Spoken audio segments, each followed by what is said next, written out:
Welcome to Instant Discussions. My name's John. I'm Tony. I'm disturbed. All right, and today we are discussing Lock, Stock, and Two Smoking Barrels, British crime comedy from 1998, or crime comedy thriller. Sorry, shouldn't say crime comedy because, crime comedy thriller film. I should read the whole description as I'm saying that. Though this is one I don't like labels on films. Directed by Guy Ritchie. Tough with that. Yeah. It was Guy Ritchie. I would have never thought. Guy Ritchie. Yeah, guy who directed who directed the recent Sherlock Holmes films with Robert Downey Jr. So it's his I guess the big screen credit for blockbuster. I really like that these films. Yeah. I thought those were cool. I thought those were cool too. This is his beginnings for this. This is a somewhat independent-ish film. There, yeah, Sting. Sting's in this. Sting was in it. Yeah. Yeah. Also, Jason Statham. Well, yeah, no shit. I know. Yeah, I'm pretty sure I know who the Sting was. Yeah. Oh, the black guy. Yeah. Yeah. Good on the throw. Mm-hmm. Yeah. That's Sting, right? Black okay. guy. So, Steffan, this was your pick here. Yeah. Okay. I've never seen this before. What? You hadn't seen this before? No. Oh, that's right. You keep doing I said that last Tony, time. you've obviously seen this. Shit. That's right. You haven't seen this before. Tony, had you seen this before? I had, but when he said it, every single Guy Ritchie movie came into mind, so I couldn't remember. Including which the one. Madonna one with the beach, the Swept Away. I don't know. All he was the married to ones that are Madonna like for a while. very similar. Okay. Yeah, it's Guy Ritchie has a style too. Yeah. So I understand that, except for the Madonna one. But I haven't. I seen just that one, noticed. so I always look at the budget. Holy shit! Yes, independent movie. How is that one? But it's still, it's a big Damn. budget for an independent film too. But all of that money goes into guns and all of that stuff. But that's Budget just was really amazing. $1.35 million. It all went to Sting. Yeah. Well, I would guess that, I don't know, I'd have to look in the Wikipedia article, but I think some of the money would come from that. So, what was your first impression of the movie? Let's see, I first saw this movie about 10 years ago, maybe, when I first got Netflix. This was one of the first movies I saw. I was kind of getting into all the indie film genre. I have a few words to describe the beginning of the film. Mm-hmm. And here's a little bit more of exposition for you. I don't know. I just felt like exposition. There's a lot of exposition, and there's kind of reason for a lot of exposition in it, though. Exposition. But it is a slow to start because of that. You got to establish everything. They're setting up the dominoes, and they're setting up a very complex domino system. Yeah, and I think that I'm assuming there was comedy at the beginning, or at least there's supposed to be. Well, yeah, there were probably some comedy. I think it was like some more subtle in the comedy. I think it gets more comedic as it goes. Because I don't like read that it's a comedy. I just, you know what I mean? Like I didn't read anything about it. I just freaking went into it. This is the first I'd heard it called a comedy, but it feels like I thought of it as a comedy. It feels as a comedy as much as like Pulp Fiction is a comedy. Like when that's to me that kind of. I think the time where I laughed the hardest was when those two guys were going in to steal the guns for the first time, and they were just kind of like. That was good.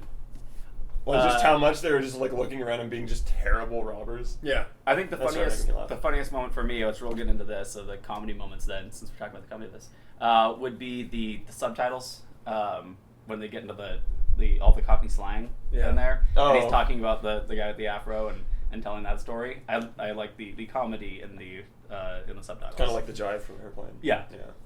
I like when the girl wakes up and blasts everybody. That was fun. That was cool. Funny. I was laughing. That was cool.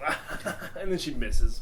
She totally does women, blend in, right? like she blends in like in that, and like I'm like I just see her head on the just floating on the couch. You forget she's there because she's just passed out there on the couch there.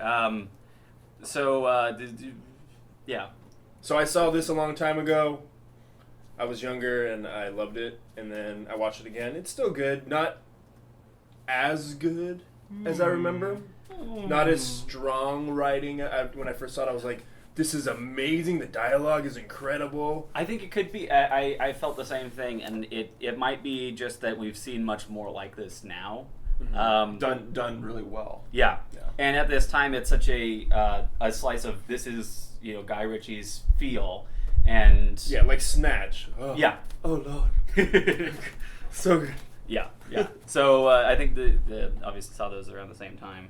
But Yeah, I feel it was a little less than the first time I saw it. How did you feel about the beginning of it? I was fine with the beginning of it because I wanted to know more about the characters. Yeah. So I was cool with it. I was starting to there were times where I'd get lost with so many of the characters and trying to tell all the different white people apart, because there's a lot of British people to It's a couple white tell people. apart. Like, that guy's got that kind of haircut, but it's a little more like that one. There was definitely that moment for me at the very end of the film when it was like Tom and Chris. And when the bodyguard guy in the leather jacket with the kid, right? Yes. Oh, yeah. When he walks in, and then the guy's there with the two guns, Uh-huh. and then the narrator just says, Tom walked out with the gun, walked out, and Chris walked out with the money, and I was like, wait, who's who? And I fucking looked up on IMDb just to remind myself. I just kind of figured it based on who was at which position. I just wanted to know. Yes. I didn't want the flow of the movie to fail just because I didn't know that information. You made a television Yeah, series? they made a TV series. What? 7 episodes. Yeah. That's right, it's Britain, so they only do 8 episodes of anything. So let's go favorite moments of the movie then. Maybe even favorite kills, favorite shots, your action moments in that. I love, I think my most favorite moment was the anticipation and the suspense when it's like, when I'm just like compiling all the people that are going to arrive at this one destination in my head, I'm just like, holy fuck, and then thereafter, and then they're like, just trying to like go, holy shit, all these people are heading to this one place at the same time. And they all have different motives that Yeah. overlap with each other in the right ways. And that's where all of that exposition pays off in that. Because the big, I mean, it's almost a red herring in the film would be the two shotguns. But no, they do pay off. But Yeah, the mix of that coincidence. Yeah. And with like all this they other keep bullshit. getting passed is around and fantastic. nobody really knows. The only people who knew what they weren't the people going after them. Yeah. So the first people to collect them didn't realize that those were the guns. The people who then they sold it, they didn't realize what they were buying, and yeah, goes on with that. I like the guy getting shot through the hair. Oh. I That's all right. don't know. The best part is at the very end when he's slamming the dude's head. Just like, "Ugh," he's pissed off. like Chris. I love that part. Yeah. I'm like, "Yeah, that's mine. Thank you very much." Then. He's just like, fuck you for trying to kill my kid. Yeah, and he just destroys. I can just imagine his head. Kind of got a boner a little bit there, Tom. No. I think probably my absolute favorite part of the film was the way it ended. Well, yeah. Oh, just the I mean- hanging on the bridge. Yeah, with the- because you don't know what's gonna happen. Oh, that part. Because he's got a, yeah. I'm he's got pretty the sure he guns just there. like threw it and then That's the thought. That's what I would think to do. Would do that, but then would he answer it? They'd say that and they jump in after them and hope that there's not much water damage because they're wrapped. Yeah, in the thing. he'd Like, probably jump in after it. there's so much to question after that point, but he's caught in that awkward spot. You know, they just A really end awkward it there. spot. Yeah, but they're pretty much all good to go at the end there. They don't get as much as they'd want. I kind of Although wanted they get the phone call to shock him and him to kind of go, oh fuck, and then the phone falls out and drops. That's in the one- water. yeah. That's what I wanted to happen. That's one way that it could have done. There's still a shit ton of money though. Yeah, yeah. $100,000 between all of them. That's pretty good. It's not as good as with They got like everything. On I top mean, of- unless they got the guns. Yeah, they got lost the guns. $100,000 to start with, but yeah. Yeah, so was- they pretty much just got repaid that at the ending. Well, a little bit. The card no, scene. no. It was 100 total. Okay. Now they're Yeah. getting 100 each if Yeah. they sell If- it. The card game was very interesting with that like the little device he had, but They were cheating. yeah he was That's cheating. not fair. No, not at all. But bullshit. except that he got the Unlike- cheat thing that said okay he's just got a pair of sevens. And so he's like, okay, there's no way he's gonna drop out of this eventually because if you're gonna keep going on this, that's nothing. He has nothing, but he went all that way on a pair of sixes just because he thought he'd drop out. But some interesting stuff there. I liked it. Still a cheater. I don't like cheaters. Yeah. I also thought it was funny that apparently in England, cops don't care about shots and explosions and car crashes and anything. No. Well, I don't think they've got guns. Although Yeah. I don't know if they did it this time. I don't know when they got rid of their guns there, but They just slap each other with wet towels. They got billy clubs. That'll do a lot against that big They old got a ticket price, Japanese. you know that. Oh yeah. Be a parking Take it coordinator. from Hot Fuzz. Pen and the paper, man. That's all you need. Yep. Worst parts about the movie? Things you didn't like? Yeah, We can I try to kind of get this already, I've from kind of the already beginning. said it. You know, Yeah. where it's just like, Yep. for me, it was just that it took so long to get everything set up, and and really when I say that kind of a thing, it's really just that I didn't enjoy that part of the film, like the film getting set up, whereas the film being set up needs to be enjoyable at least somewhat. That didn't. I mean, it was, but I was really bored, kind of just bored. Yeah. But you? Just going back, some of the dialogue was a little more cornyish than I remembered. Yeah. When I was younger, I was like, It's a just 90s like it's a 90s it was film. like badass. Like everybody's just badass. It was It some like- witty lines in there, and yeah, looking back on it, maybe you'd think they're a little more corny. But with the Yeah. first time you hear them, you appreciate. And then those the black lines. dude could have been a tougher black dude. But the Fro guy? Yeah. I liked his character. I like He's just that like, his character. all right then. Like he's not scary at all. You could just like What's take him scary down. is No, it's what he's so he doesn't seem like he would be that kind of person. It's the scariness is the skinny guy who's insane, not the big tough guy who can beat He you just up. doesn't look like a good fighter.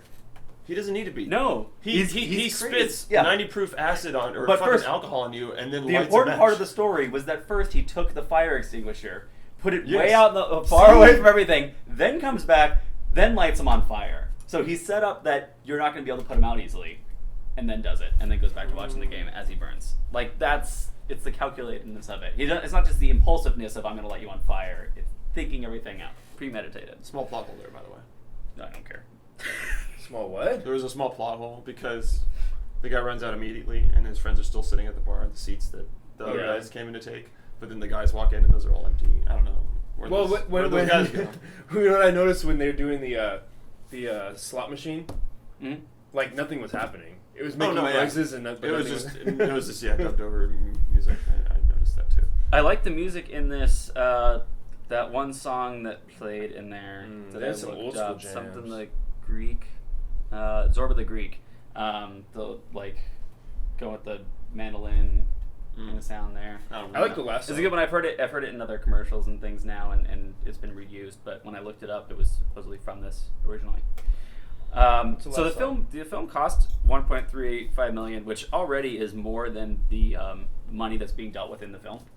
Yes. So that was already an interesting plot to me. But it made $28 million. So really, these guys should get into filmmaking rather than just robbery and all of that. Make a lot more money. 18 with a bullet. Yeah, I like that song. This is an interesting song. It's good. Boom, boom, boom, boom, boom, boom. Yeah, follow. This was the first Guy Ritchie movie, so this really sets the tone for everything that he did afterwards, Yeah. and then with Snatch. But, Yep. And everything after that, that's very similar. Well, no, I mean, yeah. Then the Swept Away, the Stevie Madonna one, Revolver, similar kind of thing, Rock and Roll Up, like same kind of thing, and Yeah. then the two Sherlock Holmes movies. I know there's supposed to be a third one. A third Sherlock. Sherlock one, that'd be good. Wasn't there supposed to be? I don't know. But so the one that stood out to me too was the producer was Matthew Vaughn, and I didn't know that beforehand that he was the producer of it. Who the fuck is that? So he directed Layer Cake, Kick-Ass, and X-Men First Class. So I like it. Kick ass. yeah, Layer you like Cake's- First Class? No, first that's good too. Okay. Layer cake I've never heard of. Oh, I've heard of that one. I just haven't seen it yet. Guy Ritchie's apparently directing King Arthur. Oh no way! Sick, It's bro. going to be in 2016. And The Man from U.N.C.L.E. I can't wait that The long. man from UNCLE. Yep, from the TV show. So interesting film there. You know, it's a good fun shooting up. I do love the craziness that it gets into when they all mix up together and all that. You know, Yeah. It holds a 76% on Rotten Tomatoes. I give it a 3. You give it a 3 Yeah. for a movie that you picked. What did it suggest for you? Since you It suggested, 6. actually, I think like 3.6 or 7 or something like that. Okay. So you're a little less than what it says to you. Yeah, this is one of the ones where it was a little off. Tony, how about you? 4. 4? Definitely 4. Was that your original rating or your? Have you I don't remember the rating. Okay. I don't think I had rated it yet. Luckily, since I had watched this originally on Netflix, go again. No, I do admit, like, it wasn't quite, like, I was having a little bit of difficulty at first, but I ended up landing on that 3. Okay. It was between the 3 and the 4 for a little while, and then I was kind of thinking about it, I'm like, ugh. Yeah, Netflix. I since I watched this when I first got Netflix before it had the ratings for me, I rated it a 5 like really gung ho with it. But after rewatching it, bring it down to a 4 because it's still missing some stuff in there. But I like a lot of the stuff that it set up and definitely laid the pathwork for future movies. Yeah. That Guy Ritchie's done, and other people that have been inspired by Guy Ritchie's. I bet if I had watched it back when it released, I'd give it a 4. Yeah, I think it would be a new kind of thing. Yeah, but and it would feel like the new thing. Whereas now I've seen movies like this, and they're just better. Yeah, he's perfected the artwork, and other people have perfected the style as well. So, all right. So next week, Tony, what'd you pick? They're next. They're next. They're next. Wait, is that what it's called? You're next. Okay, That's what it is. What's that? You're next. I saw this movie. I saw it in It's a theaters. scary movie.